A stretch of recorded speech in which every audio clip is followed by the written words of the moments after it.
Hello, this is our Jobs as a Boss presentation.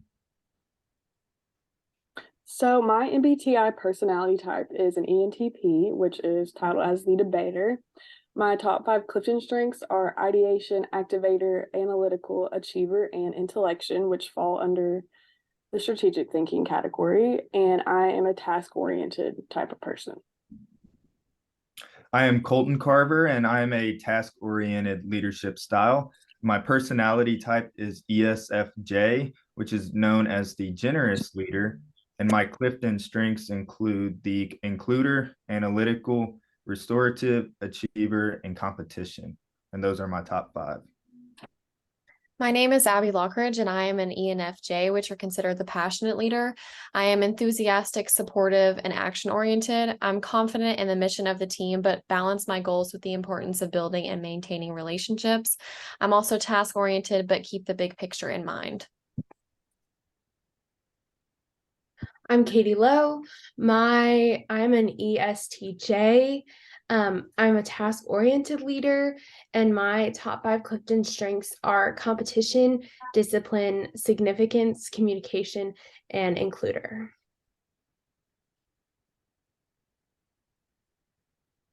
Steve Jobs was a leader. He was a conceptual leader. He created visions, especially. Apple started up just as a startup in a garage, and it is now the world's largest tech company. He saw problems as opportunities and used his technology to solve them, and he focused on customers and their support. He had a massive goal for Apple, and he found success after a long roll of ups and downs.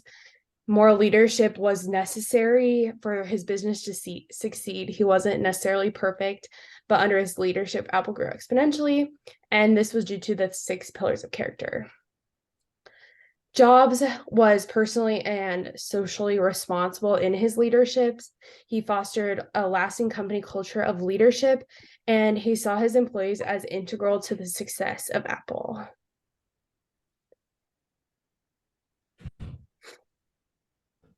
He also used some strategies from the UTK Career Ready, personally and socially responsible leadership competencies. He strived for workplace communication, developed trusting teams, innovated technology for the entire industry, and saw value through diverse experiences. So if you look at the followers and the team that he had, he really promoted team thinking, and this really helped everybody contribute to the final goal. And what this did was help aspire everyone on his team to achieve this unimaginable vision, this very big goal that he had in mind. And then not only if you look at his leadership style, it was very task oriented, and this works well with his task oriented people, but he also had relationship style or leadership style oriented people that help balance his teams. And what he did was create this sense of urgency, and it helped push to achieve his goal. And then if you look at the context, if you look at the Bowman and Deal framework of organizational leaders, you have the structural, which created simple but unimaginable goals and quick deadlines. And he also created an environment that supports unimaginable goals. And everyone just did the best they can in the position that they were in, despite any limits they faced. And then if you use the scope framework, Jobs invited all who believe in his shared vision on his team because he really wanted people that could contribute. And this really built close relationships because of his vision. And then they were able to go lead their own teams and adapt to circumstances, learning from their jobs. So Steve Jobs needs to have people on his team that are highly focused and motivated and have the same passion for the company as he does. We all need to have a shared vision of the future in order to be successful because Steve Jobs likes to move very quickly.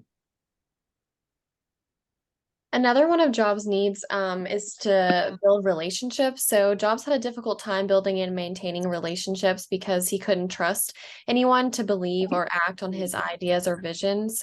He was seen as sort of a dictator, and the company culture suffered from that. So he really needed somebody on his team that had a focus on relationship building. To even further that, he also needed this in order to establish a shared vision to better grow the company. You have to hire people that you trust because without that, you don't cultivate the right environment. So again, just having that shared vision and cultivating a group of people that also share that. So how do I contribute to this team? With my personality type, I have strong practical skills, and I'm also very sensible. And my Clifton strengths show that I will be very welcoming, but I also have that desire to compete and do very well in everything that I do. And the task-oriented leadership style also helps benefit Steve Jobs' style. So on a team, I am good at challenging everyone to come up with new innovative ideas and think strategically and consider what we could be. And I'm able to keep people focused and adapt to new situations. And Job seems to really value these things as well. So I think my traits align with his. On a team, I do a good job of delegating to people. So again, cultivating that shared vision that Jobs is in need of. So getting everybody back on task, and when we get too detail oriented, seeing the big picture, the shared vision, and going back to that. I on a team help a lot with my task-oriented leadership capabilities, especially my Clifton strengths align with the high competition and high stakes environment of the tech industry that could help a lot while Steve Jobs was both building and competing with Apple. So overall, each member of our team has different strengths that are complementing of each other and will contribute to the success of this company and align with what Steve Jobs needs. We have a really good balance and we'll be able to implement any changes that will be necessary for the company.